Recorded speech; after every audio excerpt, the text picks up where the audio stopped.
ভাৰত চৰকাৰে বিদ্যুৎ বিল 2003 সংশোধনেৰে বলবৎ কৰিব খোজা বিদ্যুৎ বিল 2020 আৰু শক্তি খণ্ডৰ ব্যক্তিগতকৰণৰ বিৰুদ্ধে আজি আসাম ষ্টেট পাৱাৰ ৱৰ্কাৰ্ছ ইউনিয়নৰ নামৰূপ শাখাৰ লগতে সদৌ অসমজুৰি কৰ্মচাৰীসকলে সাব্যস্ত কৰে প্ৰতিবাদ।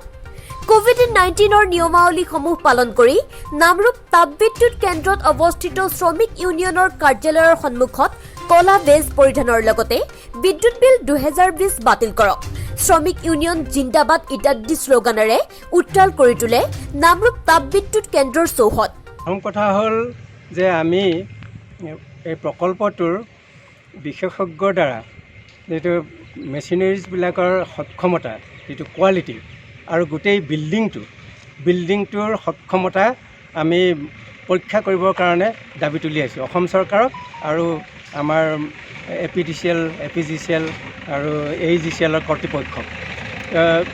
কিন্তু দেখা গৈছে তেওঁলোকে আমাক প্ৰতিশ্ৰুতি দিয়াৰ পিছতো এই সম্পৰ্কে কোনো ধৰণৰ তদন্তৰ কোনো অগ্ৰগতি নহ'ল। তেওঁলোকে বিশেষজ্ঞৰ দ্বাৰা কোনো ধৰণৰ পৰীক্ষা নকৰালে আৰু তাৰ ফলস্বৰূপে আমি যিটো আশংকা কৰি আছিলোঁ যে যিহেতুকে এই নতুন NRPP প্ৰকল্পটো 2009 চনত প্ৰতিষ্ঠা হৈছিলে আৰু 2009 চনৰ পৰা আজি প্ৰায় 11 বছৰ দিন উকলি গৈছে। এটা প্ৰজেক্টৰ আয়ুস 25 বছৰ থাকে। 25 বছৰৰ পৰা এই আধা গ'লেই। গতিকে এই মেচিনাৰীবিলাক ঠিকেই আছেনে নাই সেইটো আমি আগৰ পৰাই সন্দেহ কৰিছিলোঁ আৰু সেই সন্দেহটোৱে এতিয়া বোধহয় বাস্তৱত পৰিণত হ'বলৈ গৈ আছে, যাৰ কাৰণে নেকি যোৱা 28 তাৰিখে আমাৰ মাননীয় মুখ্যমন্ত্ৰী মহোদয়ে অসমৰ ৰাইজলৈ প্ৰকল্পটো উৎসৰ্গা কৰিবৰ কথা আছিল, কিন্তু অৱশেষত এইটো নহ'লগৈ।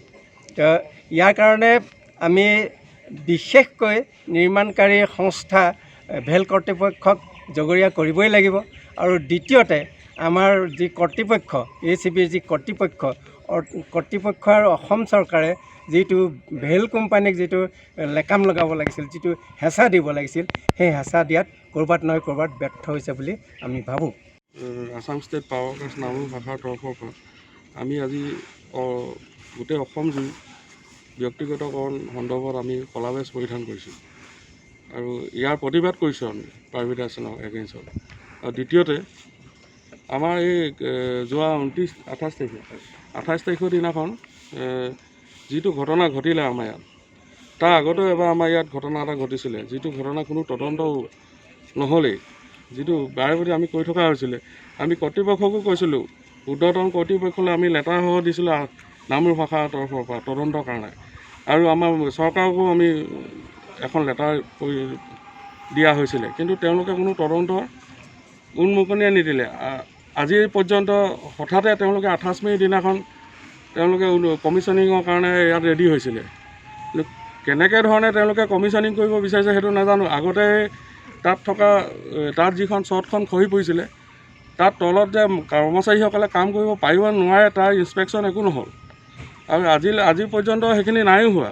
হয়তো কাইলৈ আকৌ খহি পৰিব আৰু কাইলৈ দুজনমান ব্যক্তি বিষয়া কৰ্মচাৰী কোনোবা ঢুকাবও পাৰে।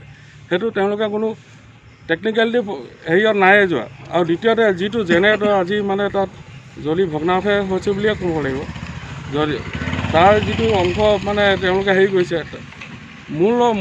মূল কাৰণটো হৈছে তেওঁলোকৰ পৰিচালন যিসকলে কৰি থাকে, সেই পৰিচালন কৰা ব্যক্তিসকলে চকু কাণ নিদিয়াৰ কাৰণতে হৈছে, অন্য একো নহয়। উন্মোচনৰ প্ৰাগমুহূৰ্ততে তেনেকৈ বিজুতি ঘটিছে। হয়, কিবা সন্দেহ প্ৰকাশ মানে যোৱা 23 দিনৰ পৰা তেওঁলোকে কি পৰিচালন কৰি আছিলে, প্ৰায় 20 দিনমান পৰিচালন কৰিছে। পৰিচালন হয়তো কৰি থাকোঁতে তেওঁলোকে কেনেকুৱা কি ধৰণে পৰিচালন কৰিব লাগে সেইখিনি কোনো হেৰি নাই তাত। আৰু দ্বিতীয়তে উষ্ণতাটো বাঢ়ি যোৱাৰ কাৰণে হয়তো হ'ব পাৰে, বা অন্য বেলেগ ধৰণৰ কিবাকিবি গতিবিধি আছে তাত। আৰু সেইখিনি টেকনিকেলিটি ফল্ট হোৱাৰ কাৰণেতো আজি এটা মেচিন আজি জ্বলিবলগীয়া বাধ্য হৈছে। আৰু যিখিনি আজি জ্বলাৰ ভগ্নাৱশেষখিনিৰ লগত আজি তেওঁলোকে আজি ইয়াত যিখিনি কৰিবলগীয়া আছিলে, আজি 400 কোটিৰ পৰা গৈ 1200 কোটি টকা হ'লগৈ। তাৰ কিবা গা লৰিছেনে? না চৰকাৰ লৰিছে না আমাৰ কৰ্তৃপক্ষ লৰিছে। আমি ৱৰ্কাৰ্ছ ইউনিয়নৰ বাৰে প্ৰতি আমি তাৰ ওপৰত প্ৰতিবাদ কৰি আছোঁ। আমি প্ৰতিবাদহে কৰিব পাৰিম। কিন্তু তেওঁলোকেতো সেইখিনি কাম কাৰ্যকৰী হিচাপে কৰিবলৈ হ'লে তেওঁলোকে কৰিব লাগিছিলে।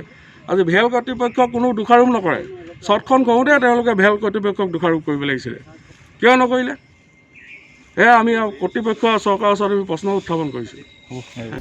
উল্লেখ্য যে লকডাউনৰ মাজতে কেন্দ্ৰ চৰকাৰে অতি ষড়যন্ত্ৰমূলকভাৱে বিদ্যুৎ বিল 2003 সংশোধনৰ জৰিয়তে বিদ্যুৎ বিল 2020 বলৱৎ কৰি আছাম ষ্টেট ইলেক্ট্ৰিচিটি ৰেগুলেটৰী কমিশ্যনৰ অধীনত প্ৰতি ইউনিট বিদ্যুতৰ দৰ নিৰ্ধাৰণৰ ৰাজ্যসমূহৰ যি ক্ষমতা, সেই ক্ষমতাক নিঃশেষ কৰি কেন্দ্ৰই নিজৰ আয়ত্তলৈ অনাৰ এক ষড়যন্ত্ৰত লিপ্ত হৈছে আৰু ইয়াৰ বিৰুদ্ধে ৰাজ্যিক শক্তিখণ্ডসমূহৰ সৈতে জড়িত কৰ্মচাৰীসকলে দেশজুৰি কলা বেজ পৰিধানেৰে কলা দিৱস পালন কৰিছে। আনহাতে নামৰূপ তাপবিদ্যুৎ কেন্দ্ৰৰ 100 মেগাৱাট ৰিপ্লেচমেণ্ট পাৱাৰ প্ৰজেক্টৰ উন্মোচনৰ দিনটোতে সংঘটিত হোৱা দুৰ্ঘটনাৰ উচিত তদন্তৰো দাবী জনাই আছাম ষ্টেট পাৱাৰ ৱৰ্কাৰ্ছ ইউনিয়নে। নাহৰকটীয়াৰ পৰা বিদ্যুৎ মহন্তৰ প্ৰতিবেদন, নিউজ টুডে এনি।